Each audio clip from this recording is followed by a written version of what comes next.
Garrett Lynch, what's going on? What's going on, Michael?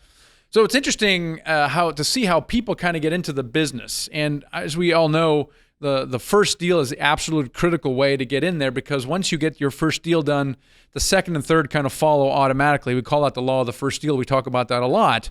But there's a bit of a different mindset with people as they approach the syndication business. And some people they stick their toe into it and they do maybe a small deal, a duplex or a 10 unit, and they kind of scrape things together and they get into the game, which is awesome. Then there's others though who they have a bigger idea in their mind. They treat it more like a business. And you can see the difference by the way they approach things. For example, the latter one, they may put up a website, or they might actually, put an office together, or they might immediately look for a partner, or they start putting a platform together or something. They approach it differently. And I'm wondering what your thoughts are around, what's a better idea? Do you do it as a side gig and you kind of treat it as a hobby and slowly ramp it up? Or should you approach it more as something like I'm building a business from day one?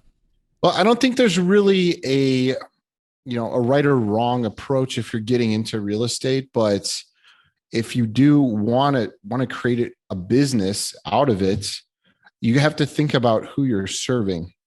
Okay, who are you adding value to? Because your income from that will directly relate to who you're adding the value to, right? So if you start to involve, investors, banks, your residents, you're increasing their standard of living. All of those touch points have value that you can add that directly relates to the amount of income that you're going to receive. And I used to think about that. I'm like, how are we getting paid? The amount that we're getting paid in doing this, it's just because we're adding so much value to those different groups.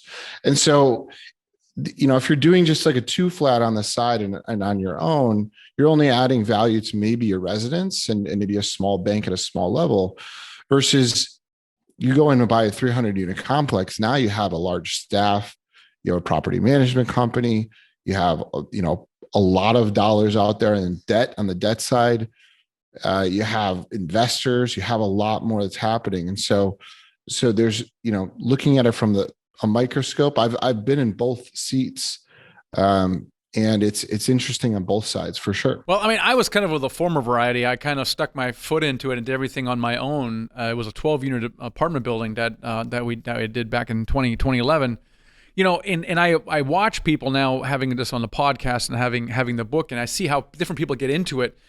And I just want to say, all paths lead to the same destination, which is first deal, second deal, third deal, quitting job, right? It all leads there. But what my observation is that the people who treat it more of a business, they have a bigger vision in place and they're more willing to invest in their business early on. So for example, in the early days, I would say, oh my gosh, look at all these asset management fees. It's pure profit, right? Because I didn't have any overhead and I didn't want to spend any money on any overhead. I was just doing everything. But what I realize now is that me doing everything held me back from really scaling. And I think you were talking about impact. The impact you can make in a 12-unit building is markedly different than 300 units, both on your investors, your tenants, the bank, and all those things as well. And I find it interesting that people who treat it more as a business scale a lot faster because they're willing to spend money in the business. They're willing to hire that virtual assistant. They're willing to maybe invest in content. They're going to go out and find one or more joint venture partners.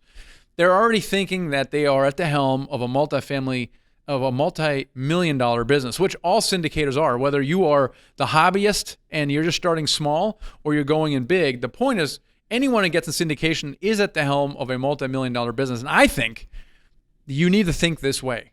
I think it sets you up for more success, helps you scale faster, and in the process, because you're surrounding yourself with people, helps you avoid some larger mistakes. So for example, aligning yourself with a mentor or investing in your education, right? If you're kind of a hobbyist, you're like, I'm a do-it-yourselfer, you're going to figure it out. You're going to make mistakes that can take longer. And so I find that people who invest in themselves, are willing to reinvest the proceeds or invest in their company, are more successful faster. So it's just an observation I have.